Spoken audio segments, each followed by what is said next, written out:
In recent years, the need has grown for more robust and tangible support for teen mothers in foster care.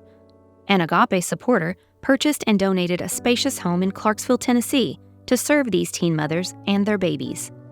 This home is now called Maria House, named for two Marias served by AGAPE, one a former foster teen mom, and the other an infant born at 24 weeks to a 14-year-old foster teen.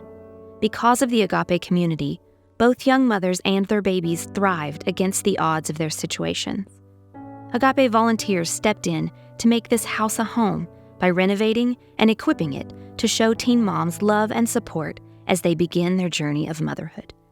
The goal for Maria House is for this model to provide the community support, treatment, and services offered by AGAPE, the church, and other nonprofit organizations to break the cycle by providing stability and long-term placement options for teen mothers and their babies.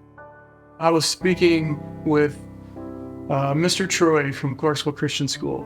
He knew that I was a youth minister in the area, and he came up to me and he asked me if I knew anyone that would be willing to cut the grass at this house that AGAPE just purchased. So we started looking for a landscaper to come in and start mowing lawns, and then the next day or two, he said, "Hey, do you know anyone who paints?"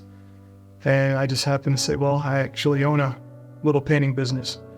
And he said, "When do you want to come over and meet Tracy Landon? We're going to meet at the house. You can look it over." And that's where everything kind of began. As far as the work goes, I have done very little, but as far as helping find the right people, God has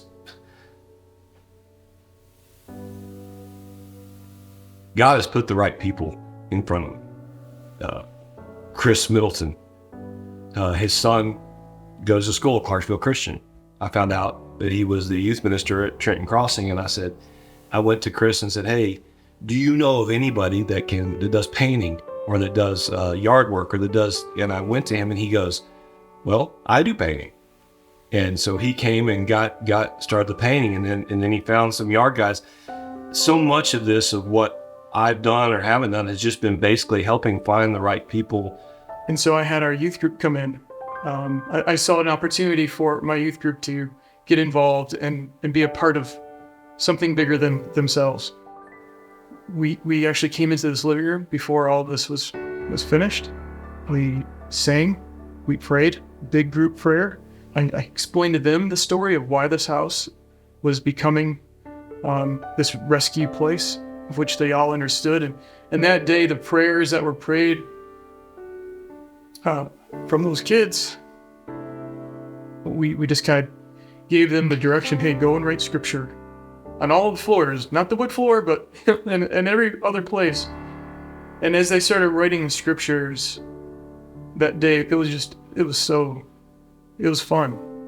And I can tell you, after we did that, the atmosphere in this house changed. I think it gives a great example to our Christian community and to our community at large that we can do positive things in a what can be considered a negative situation. An unwanted pregnancy can become a positive because we've provided a way for it to become a positive. The AGAPE house going on this new mission outside of just regular foster care is going, "Hey, we're gonna provide a place for this child to live, to have the child, because these are children having children, and we're going to make it a positive situation out of the negative." I just think that's the biggest thing we can do here. I've always looked at James 1:27 as a command that God gives us. Take care of orphans and widows in their distress and leave oneself not into temptation. He tells us. This is the purest form of religion. This is to take care of orphans and widows in their distress. And to take care of the least of these, to me, is the most important thing. And that's what Jesus did when he came. He took care of the least of people. And if we can't do the same thing, then who are we as Christians? There's a moment, all the hard work that we poured into getting the house where it is today. There was a moment once it was completed to feel like it was accomplished. But I quickly realized that this is just the beginning. Even though we finished with some of the work, there's more to be done. Even in my own experience, like, I want to get involved in things, but I can't get involved unless I know about it. And I can't provide help unless I know what help is specifically needed. And I believe that's a lot of people. There is a lot of work for God to do here, and he still needs our hands. Everyone I shared the purpose of what this house is happening, what was going on here, what happened in the house before, and how it's going to be used now. Everyone just said yes.